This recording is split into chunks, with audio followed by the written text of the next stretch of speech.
Astaghfirullahaladzim.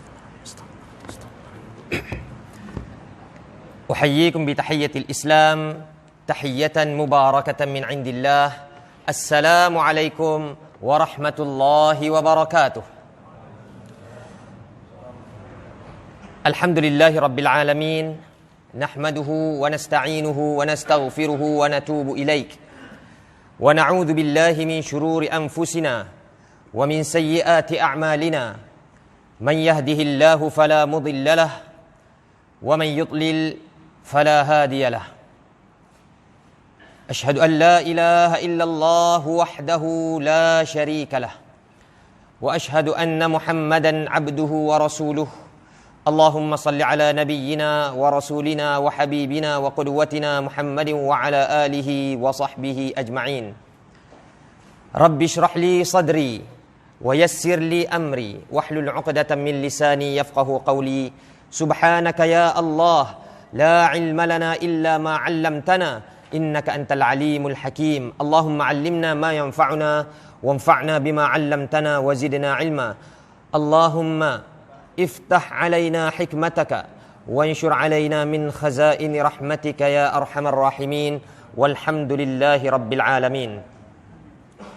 Tuan Imam, barisan EJK Masjid, EJK Surau As-Sabirin,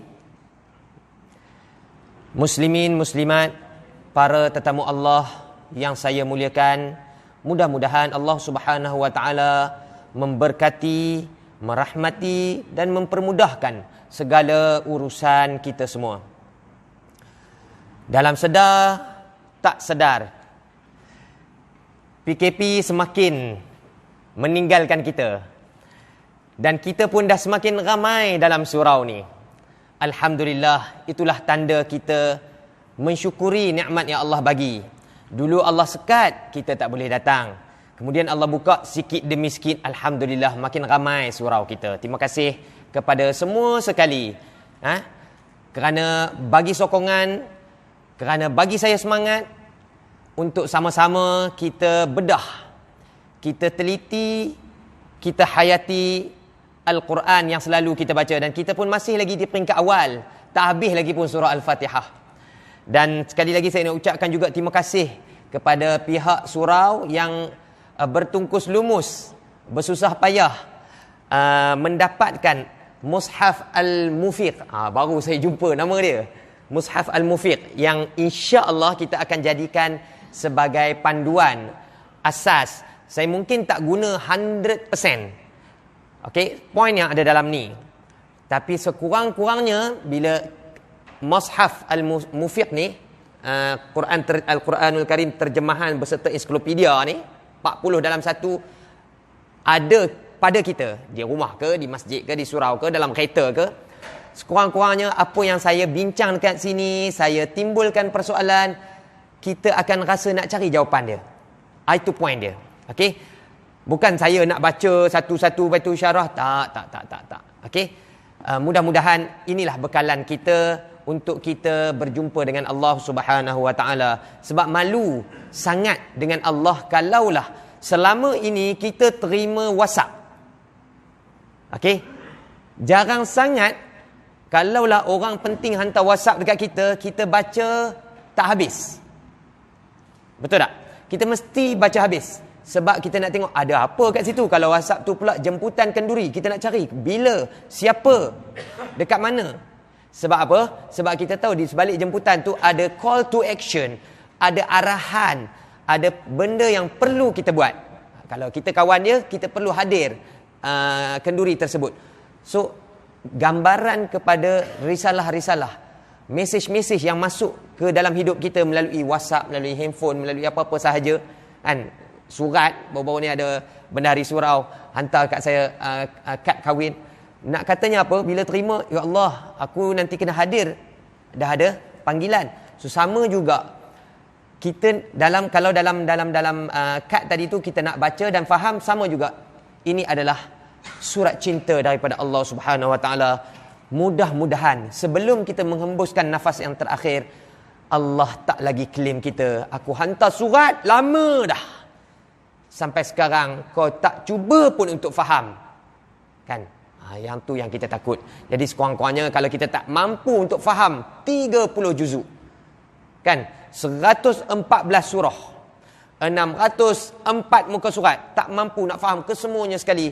Sekurang-kurangnya kita telah pun memulakan langkah untuk faham. Tengok-tengok tak sempat habis 7 ayat surah Al-Fatihah. Allah ambil nyawa kita.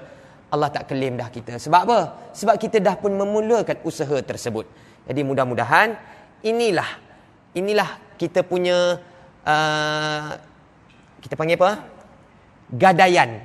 Kita gadai dekat Allah Subhanahu Wa Taala, kosongkan masa bagi dekat Allah Subhanahu Wa Taala, datang rumah Allah Subhanahu Wa Taala, hadiri majlis yang Allah suka. Saya hanyalah perantara untuk kita sama-sama fahami apakah maksud di setiap baris yang Allah hantar dekat kita, setiap maksud perkataan-perkataan yang Allah nak sampaikan kepada kita. Baik, a'udzubillahi minasyaitonirrajim. Bismillahirrahmanirrahim. Alhamdulillahi rabbil alamin. Malam ni satu ayat ni saja dulu. Sebab bismillahirrahmanirrahim minggu lepas kita dah cerita. Sebelum pada tu lagi kita dah pun bedah apakah istilah-istilah tentang Al-Quran yang kita biasa dengar.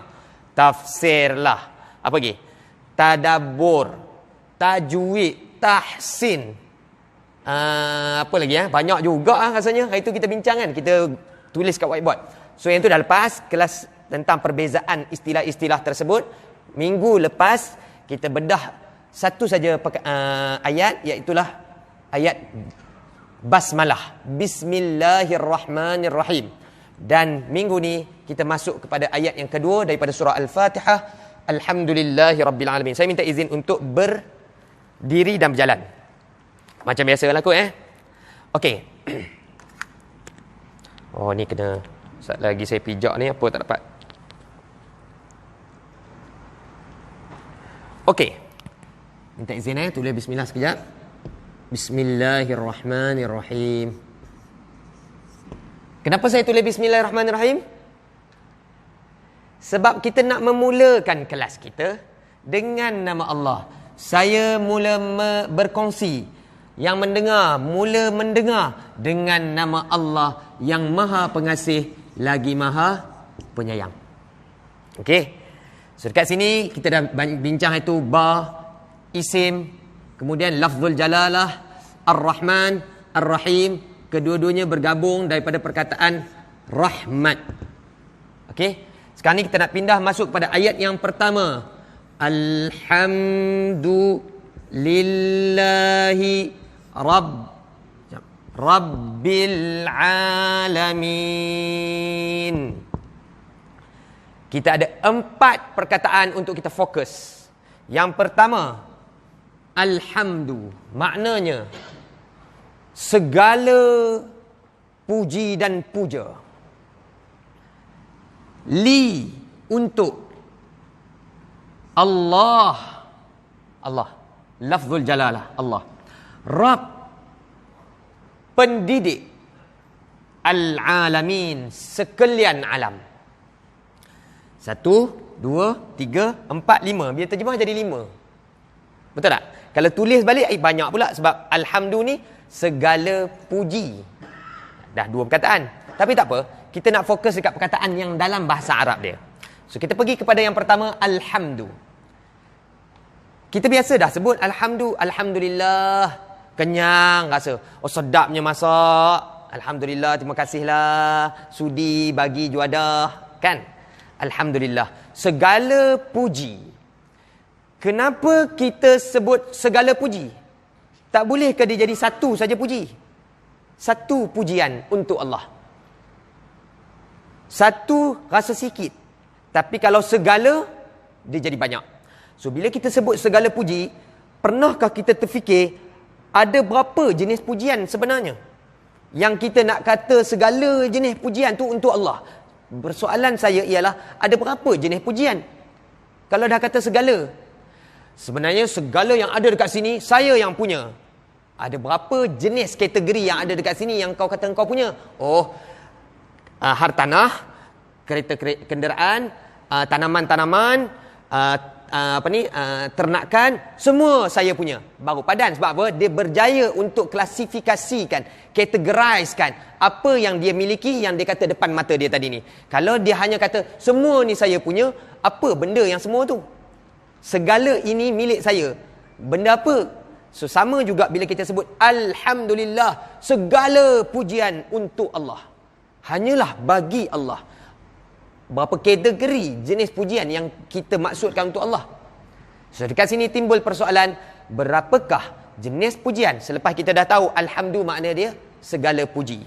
Nanti kita bincang lagi, kenapa Allah istilahkan Alhamdulillah, tak boleh ke asyukru? Hampir sama, perasan tak? Puji, syukur, kan? Hampir sama, tapi guna Alhamdulillah. Kenapa? Nanti kita bincang. Sekarang ni saya nak share kenapa, berapa jenis pujian. So, pujian telah, dalam kes ini, ulama tafsir telah pun membahagikan segala jenis pujian terbahagi kepada 4. Dan itulah 4 level pujian. 1, 2, 3, 4. Yang pertama, semua ni terhasil daripada analisa para ulama mufassirin terhadap Al-Quran sendiri. Okey, lalu keluarlah jawapan kepada persoalan berapa jenis pujian yang ada. Jawapannya ialah 4. Yang pertama, pujian Allah kepada dirinya sendiri. Allah puji Allah.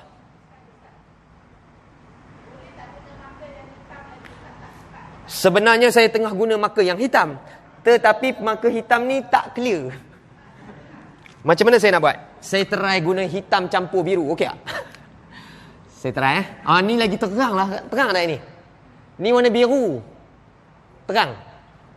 Tak terang Tak apa. Cuba detect. Sebab saya pun tulis tak habis sebenarnya. Saya tulis A. Anak panah A. Maksudnya Allah puji Allah.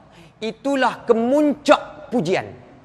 Tak ada siapa boleh challenge pujian yang serupa ini. Allah puji dirinya sendiri. Allah lah yang paling layak memuji, dan Allah lah yang paling layak dipuji. Level pertama. Level kedua, Allah puji makhluknya. Allah sebagai zat yang paling layak memuji. Allah bukan saja-saja puji, pasti tepat pujian tersebut. Kan? Sebab Allah tahu yang depan mata, yang belakang mata, yang zahir dan yang batin. So bila Allah puji, itu memang pujian yang betul-betul pujian. Allah puji siapa? Makhluknya. Siapakah makhluk-makhluk yang Allah puji? Dah tentulah bila kita cek dalam Al-Quran, banyak rupanya makhluk-makhluk yang terpuji ni. Antaranya malaikat. La ya'sunallaha ma amarahum wa yaf'aluna ma yu'marun. Boleh buka surah At-Tahrim. Kan? Mereka adalah orang-orang yang tidak pernah, la ya'sunallah, tidak pernah buat maksiat kepada Allah. Wa yaf'aluna, dan mereka akan melakukan apa saja yang diperintahkan. Wa yaf'aluna ma yu'marun. Ni jenis pujian. Allah syarahkan siap-siap betapa taatnya malaikat. Okey? Allah puji malaikat, tu contoh. Okey, contoh yang lain. Allah puji Nabi Muhammad sallallahu alaihi wasallam dalam Al-Quran surah Muhammad. Surah tu sendiri pun dah merujuk pada Nabi Muhammad sallallahu alaihi wasallam, dan kalau kita tengok ayat yang terakhirnya, Muhammadur Rasulullah. Minta maaf, bukan surah Muhammad, surah Al-Fath. Okey, dalam ayat yang terakhir kita akan jumpa Muhammadur Rasulullah. Muhammad itu adalah pesuruh Allah. Dekat mana ustaz pujian? Tak ada pun pujian. Tak kata pun Muhammad itu cantik, handsome, dengar cakap, taat, amanah, siddiq, cerdik. Tak kata pun. Sebenarnya di sebalik perkataan Rasul, utusan Allah, terkandung makna puji. Sebagai contoh. Bila kita declare seseorang tu dengan title dia, sebenarnya kita puji dia. Ini Datuk sekian-sekian. Yang ni lah yang saya amanahkan untuk bawa surat cinta saya. Kita sebut dia postman, rasa macam selekeh. Sebenarnya postman adalah orang yang sangat mulia, sebab mereka ni penjaga amanah. Barang yang dikirimkan akan dibawa sampai ke tuannya. Allah kirimkan Al-Quran dibawa sampai kepada makhluk Allah Subhanahu Wa Taala. Siapakah orang yang paling amanah untuk menceritakan tentang Allah? Itulah utusan Allah. Allah declare dalam Al-Quran Muhammadur Rasulullah. Itu adalah ayat Allah puji Nabi Muhammad sallallahu alaihi wasallam. Contoh kedua. Contoh ketiga, makhluk puji Allah. Okey, contoh ketiga, makhluk dipuji Allah. Contoh kita sendiri bila dah kenyang, alhamdulillah. Kan? Betul? Penduduk syurga, okey, dalam doa mereka, kan, wa akhiru da'wahum anil hamdulillahi rabbil alamin. Dan doa yang terakhir mereka ialah alhamdulillahi rabbil alamin. Segala puji bagi engkau Tuhan sekalian alam. Siapa yang baca doa ni? Siapa yang puji menggunakan alhamdulillahi rabbil alamin ni?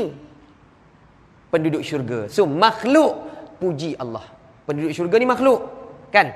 Allah dah cerita dalam Al-Quran, ada makhluk yang puji aku guna lafaz alhamdulillahi rabbil alamin.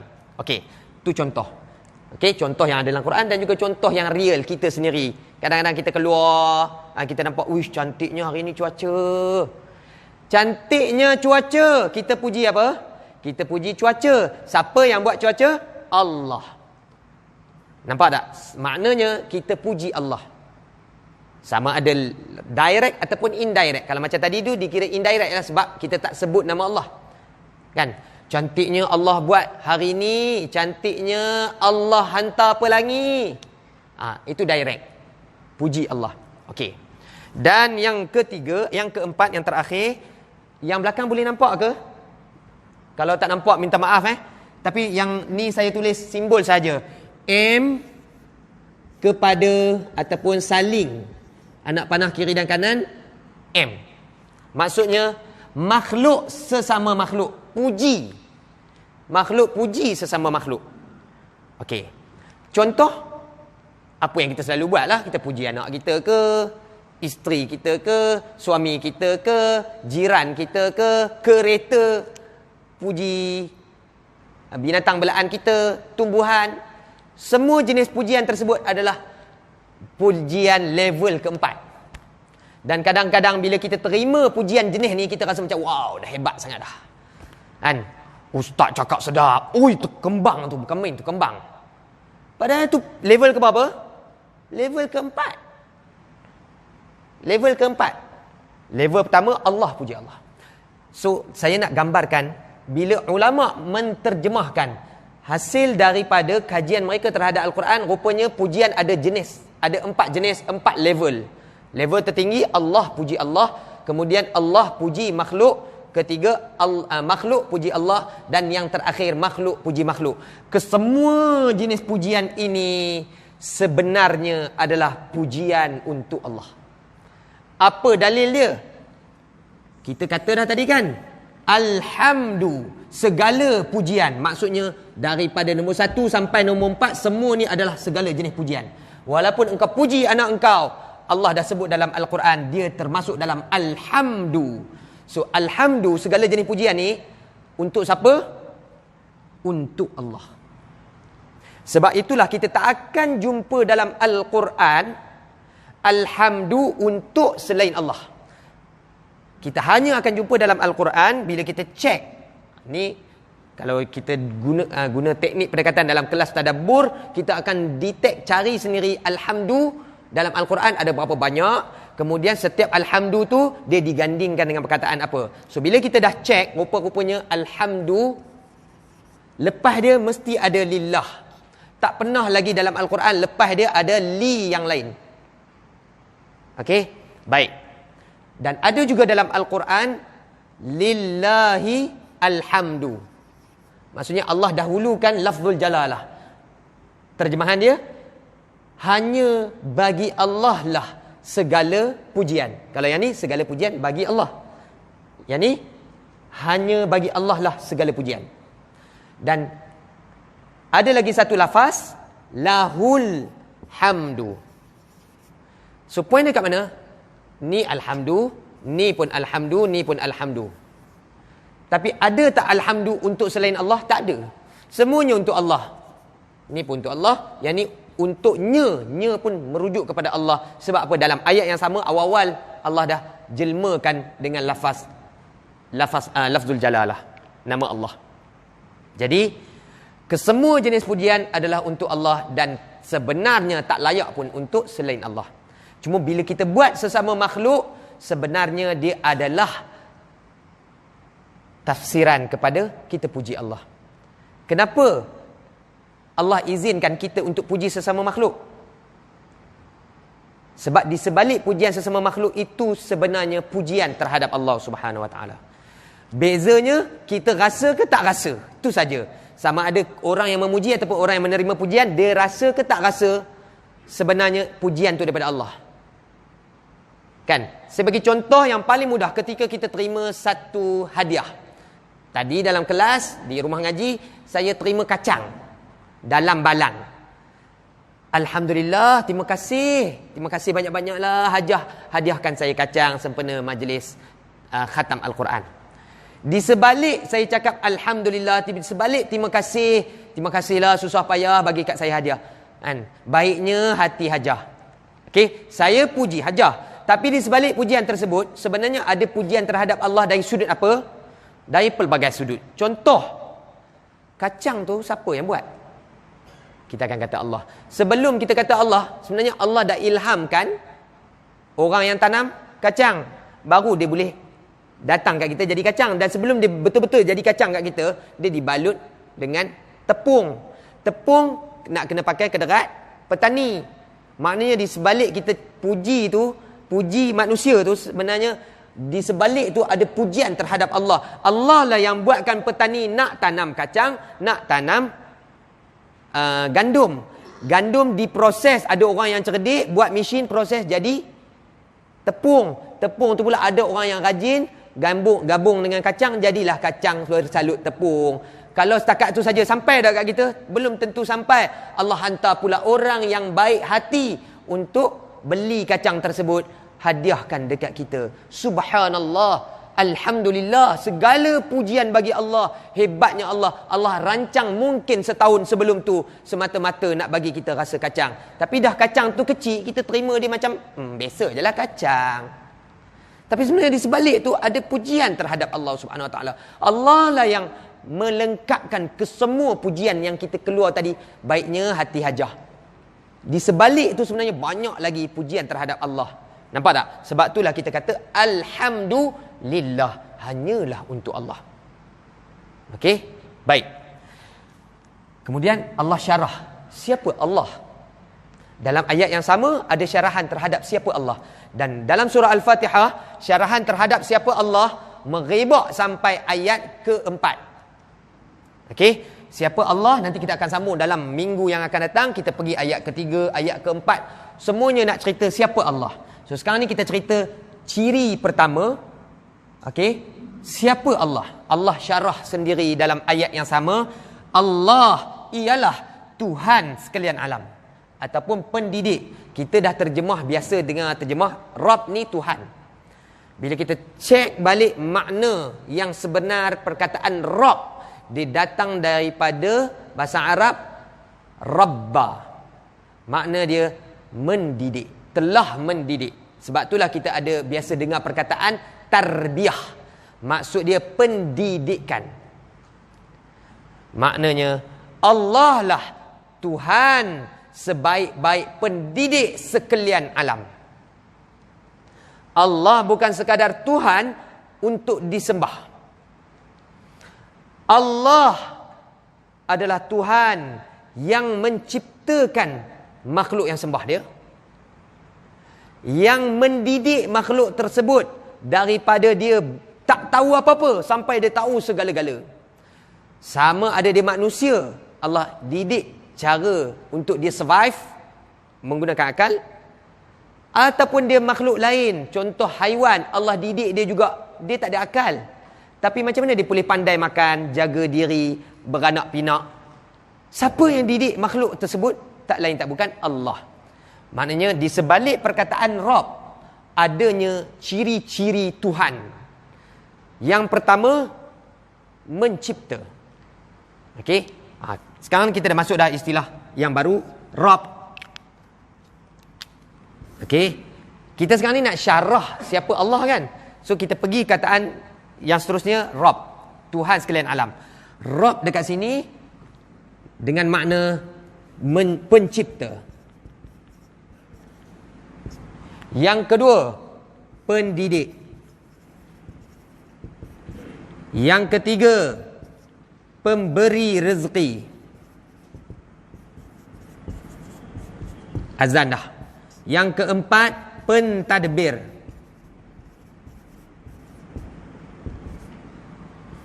Yang kelima, penghidup dan pemati. Ini adalah ciri-ciri khusus, khas untuk Rabb. Kalaulah Rabb ataupun Tuhan tidak ada ciri-ciri ini, dia tidak layak menjadi Tuhan yang sebenar. Macam mana yang didakwa oleh agama yang lain, dia ada Tuhan. Tapi Tuhan dia awal-awal lagi dah surrender, tak boleh mencipta. Tuhan apa? Tak boleh mencipta. Okey, mungkin dia boleh mengaku Tuhan dia lah yang memberi rezeki. Memberi rezeki setakat mana? Kan? So, nak katanya di sebalik nama Rabb ini terkandung makna Tuhan yang mencipta, mendidik, memberi rezeki, mentadbir, menghidup dan mematikan. Itulah Tuhan yang sebenar. Itulah Allah. Tuhan sekalian alam. Tapi dah masuk waktu. Saya cadangkan kita pause sebentar, azan, kemudian kita sambung sikit lagi macam minggu-minggu sebelum ni. Dah masuk waktu kan? Ke belum? Dah. Okey, dah tak apa. Azan dulu. Habis azan, habis al-alamin, lepas tu kita tangguh kelas kita.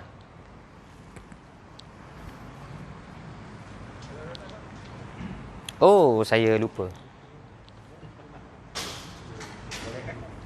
Golek apa tak dapat?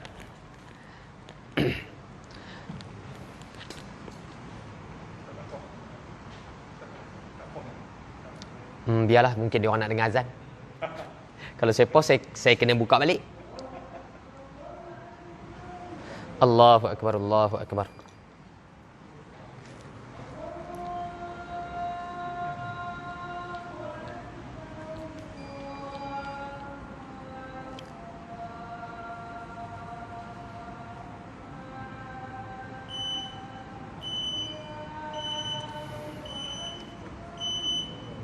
Allahu akbar, Allahu akbar.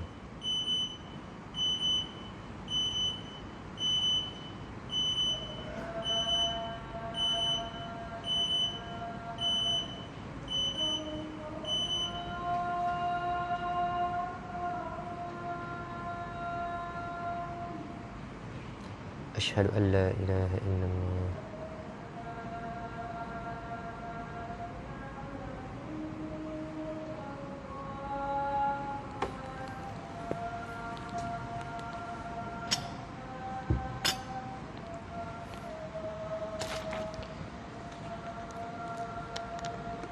Asyhadu an la ilaha illallah.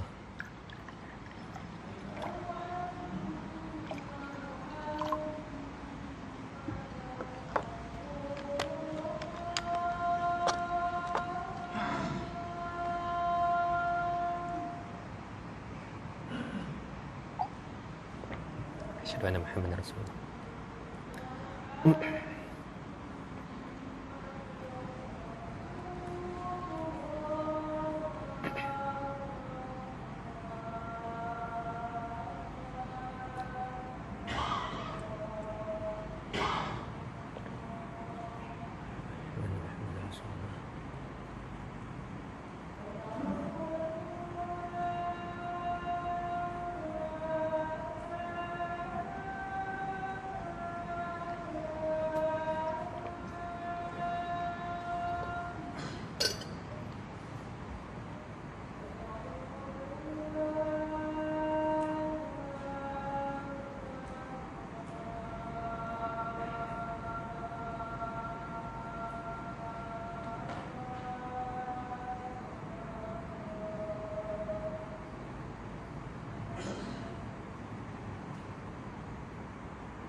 La haula wala quwwata illa billahil aliyyil azim.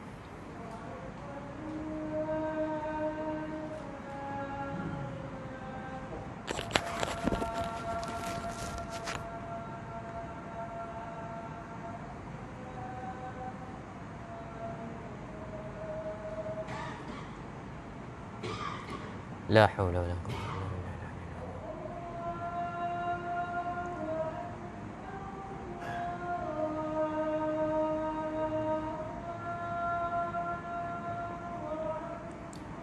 Allahu akbar, Allahu akbar.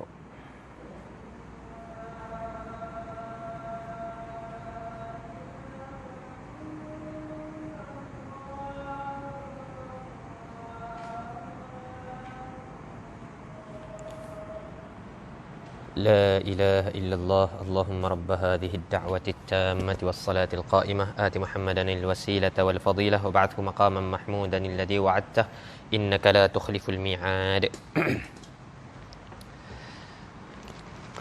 Okey, baik, kita sambung sikit lagi. Minta jangan lupa ingatkan saya. Okey, kalau dah terlajak. Tapi insya-Allah saya akan usahakan untuk tidak terlajak, insya-Allah. Okey, baik, kita tinggal sikit sahaja lagi. Sekarang kita dekat kalimah lillah. Kemudian Allah nak cerita siapa Allah. Allah datangkan perkataan Rabbil Alamin, Tuhan sekalian alam. Baik, dekat sini dan dekat sini. Maksudnya dekat kalimah Allah dan dekat kalimah Rabb, sebenarnya dia membawa erti yang berbeza, ciri yang berbeza. Okey? Setiap kali kita jumpa perkataan Allah, lillah, okey, sebenarnya terkandung di sebalik itu sifat ketuhanan dari sudut penyembahan. Okey? Penyembahan, maksudnya kehambaan. Kita nak kena sembah Allah. Tapi setiap kali kita jumpa perkataan Rabb, dia terbalik. Terbalik tu maksudnya apa pula yang Allah yang buat. Tadi kalau jumpa lillah, kita kena buat apa? Sembah. Ada konsep, ni konsep lah konsep sembahan. Sembahan ataupun konsep kehambaan. Setiap kali kita jumpa lafzul jalalah, di sebaliknya ada konsep kehambaan. Maksudnya apa yang kita kena buat. Tapi di sebalik perkataan Rabb, kita sebut Rabbana atina. Di sebalik perkataan Rabb ada konsep ketuhanan. Maksudnya apa yang Allah buat. Sebab itulah ketika kita nak minta sesuatu dekat Allah, contoh minta bagi rezeki, kan? Minta ya Allah, Rabbana, macam mana doa makan? Allahumma barik lana fi ma razaqtana wa qina adzabannar. Dalam kes yang lain, ada doa kita guna Rabb tapi minta Rabbighfirli wa liwalidayya. Okey. Ya, wahai Tuhan kami, ampunkan dosaku. Wahai Tuhanku, ampunkan dosaku. Kita guna Rabbi. Okey, sebab apa? Sebab Allah sahaja yang boleh mengampunkan. So maknanya di sebalik perkataan Rabb adanya ciri-ciri ataupun konsep ketuhanan, apa yang Allah buat. Dan di sebalik perkataan Allah ada konsep kehambaan, apa yang kita kena buat pula. So ada imbal balik. Allah, apa yang Allah buat, kita apa yang kita perlu buat. Dan kedua-duanya saling memerlukan. Allah sebenarnya tak perlukan kita, tapi dalam kes ketika kita minta, Allah nak kita hanya minta dekat Allah, sebab Allah sahaja yang boleh buat benda tu. Menciptakan, mematikan, mengampunkan, memberi rezeki dan segala-galanya. So di sebalik perkataan Rabb, maknanya kita sedang menggambarkan Allah sahajalah yang boleh buat semua yang kita perlukan. Sebab tu kita minta dengan istilah Rabb. Okey, baik. So bila Allah sebut Rabbil Alamin, maknanya Tuhan sekalian alam, pendidik sekalian alam. Sebenarnya kalau nak syarah betul-betul makna pendidik, sangat unik. Kenapa Allah pilih istilah Rabb? Pendidik sekalian alam. Di sebalik tu sebenarnya ada unsur kasih sayang. Ada unsur kasih sayang. Pendidik yang sebenar, dia jarang dia nak anak didik dia tu boleh dengan segera. Dia akan macam kesian, sayang, tak apa, tunggu dulu, ajar lagi, ulang-ulang ajar, sampai ulang-ulang didik sampailah dia membesar, barulah dia betul-betul pandai. Okey? Maknanya Allah bersabar dengan kita sampai kita cukup, barulah Allah perintahkan engkau wajib solat. Betul tak? Masa kita kecil, tak baligh lagi, tak wajib solat. Memang kenal Allah tapi tak wajib lagi. Tapi bila dah baligh, wajib solat. Walaupun dah baligh, kita solat tak sempurna lagi. Sebab apa? Akal kita tak boleh difokuskan untuk ingat makna surah Al-Fatihah. Dan sampai sekarang pun belum tentu kita boleh ingat makna surah Al-Fatihah untuk kita khusyuk. Dan sampai sekarang pun kita belum tentu dapat 100% solat yang sempurna. Tidakkah Tuhan yang mendidik kita tadi ni, dia sentiasa sabar dengan kita sampai umur 30 lebih, 40 lebih, 50 lebih, 60 lebih, sembahyang masih lagi tak sempurna macam yang aku nak. Tapi disebabkan Allah ni maha mendidik, aku akan tetap didik dia. Aku bagi isyarat, dekat surau dia ada orang share tentang makna Fatihah. Datanglah, mudah-mudahan dengan cara tersebut dia jadi lebih khusyuk. Tak dapat 100% khusyuk, hari ni 5% sahaja. Aku tunggu untuk engkau khusyuk. Mungkin lagi 10 tahun engkau akan khusyuk 100%. Mungkin lagi lebih pada tu. Aku akan tunggu. Sebab apa?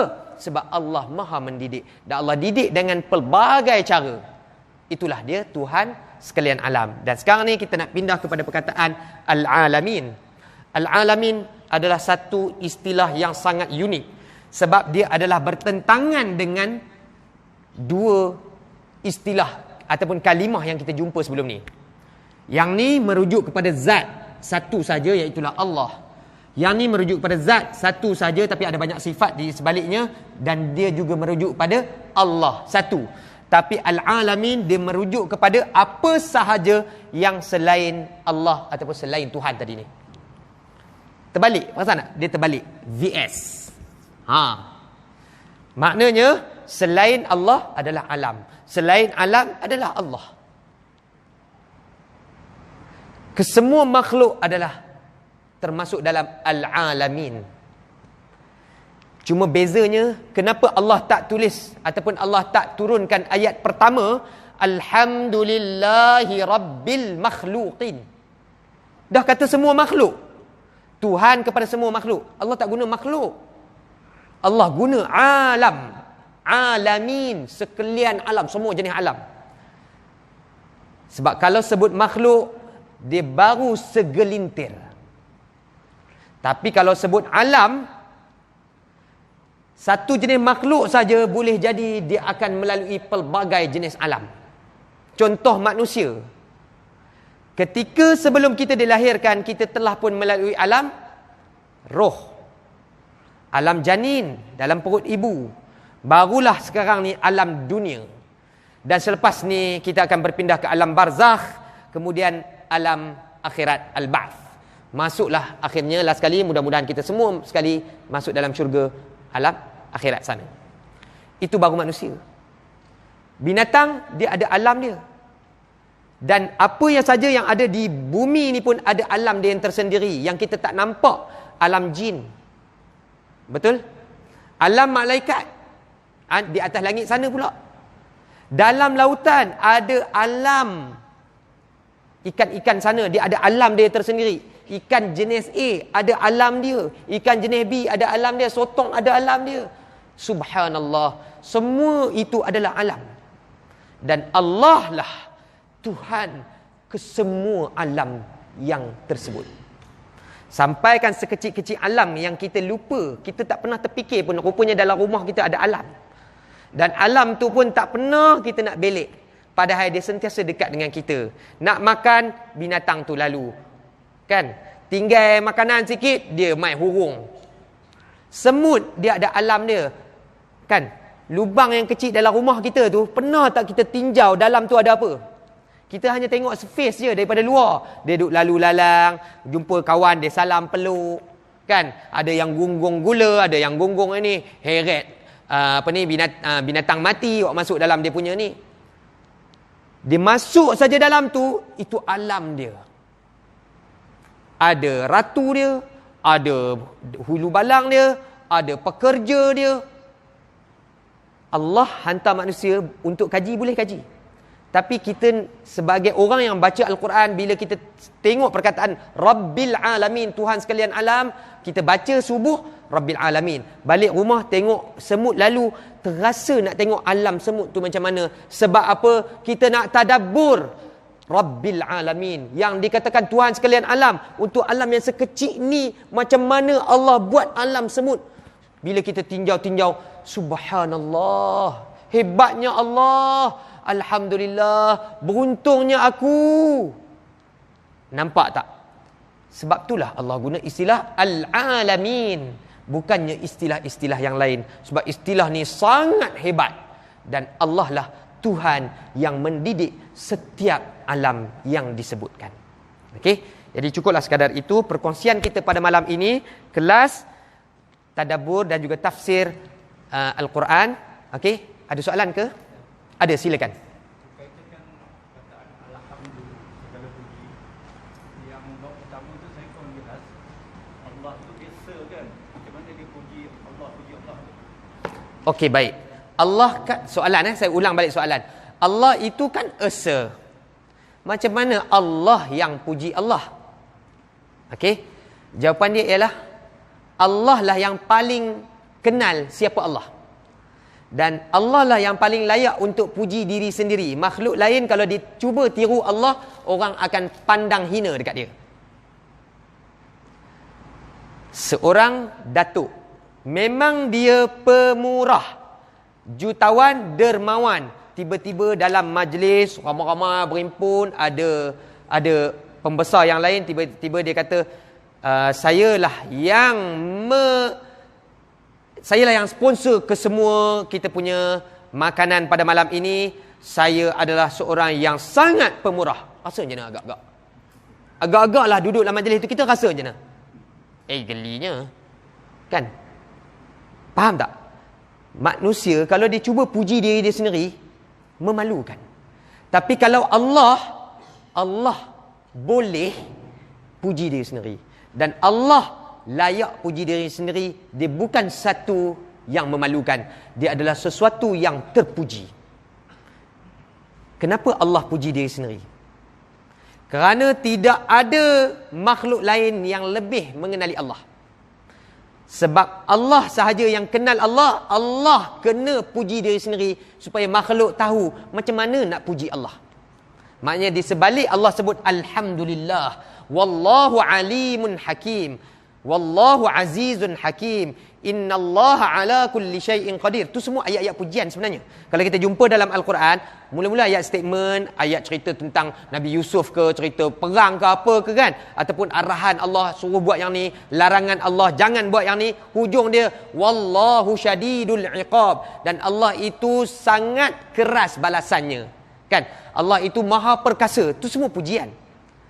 Allah puji diri Allah supaya kita tahu, oh, inilah pujian yang layak untuk kita puji Allah. Okey, so harap-harap menjawab persoalan kenapa ada Allah puji Allah. Sebab di sebalik tu Allah nak ajar kita, inilah teknik kalau engkau nak puji aku menggunakan nama sekian-sekian. Jangan kau pandai-pandai reka nama untuk aku. Sebab ini sahaja nama aku yang ada dalam Al-Quran, yang ada dalam hadis. Dan ini sahaja sifat-sifat aku yang diceritakan dalam Al-Quran dan juga dalam hadis melalui mulut Nabi Muhammad sallallahu alaihi wasallam. Kita tak boleh reka sifat-sifat yang lain walaupun pada kita dia adalah sifat yang terpuji. Dia adalah sifat yang terpuji, tapi kalau kita reka juga dia untuk Allah dengan harapan Allah layak dipuji dengan cara macam ni, minta maaf. Kita tak boleh reka. Guna akal kita tak boleh. Kita kena pakai apa yang ada dalam Quran dan juga dalam hadis Nabi Muhammad sallallahu alaihi wasallam. Harap menjawab persoalan. Macam itulah juga kita sebenarnya. Kita pun kadang-kadang kita sendiri yang lebih kenal diri kita nak dibandingkan orang lain. So siapa yang paling layak explain tentang diri sendiri? mestilah diri sendiri. Cuma kita tak puji diri. Kalau kita puji diri, orang akan pandang selekeh dekat kita. Okey. Jadi mudah-mudahan apa yang dikongsikan pada malam ini akan membuatkan kita rasa Allah Subhanahu Wa Taala sangat hebat, Tuhan sekalian alam, dan kita boleh mulai hari ini kita teroka apa lagi alam yang ada dekat dengan kita. Tadi saya baru sebut contoh semut, kan? Dan sebenarnya banyak lagi alam-alam lain yang dekat dengan kita. Bila kita teroka alam tersebut, base dia ialah kita nak kaji Rabbil Alamin, Tuhan sekalian alam ni alam apa, kita akan dapat pahala. So kalau ada di kalangan kita anak-anak dia saintis, jangan lupa share ayat Alhamdulillahi Rabbil Alamin. Mudah-mudahan setiap kali dia buat kajian terhadap apa jua jenis alam, dia tahu sebenarnya asas dia ialah dia nak kaji alam yang Allah sendiri cipta, Rabbil Alamin, Tuhan sekalian alam. Okey, dan dia dapat pahala untuk setiap tindakan dia, kajian dia tersebut. Okey. Baik, kita tangguh dengan tasbih kafarah. Subhanakallahumma wa bihamdik asyhadu an la ilaha illa anta astaghfiruka wa atubu ilaik. Allahumma 'allimna ma yanfa'una wanfa'na bima 'allamtana wa zidna 'ilma. Allahumma arhamna bil Qur'an waj'alhu lana imaman wa nuran wa hudan wa rahmah.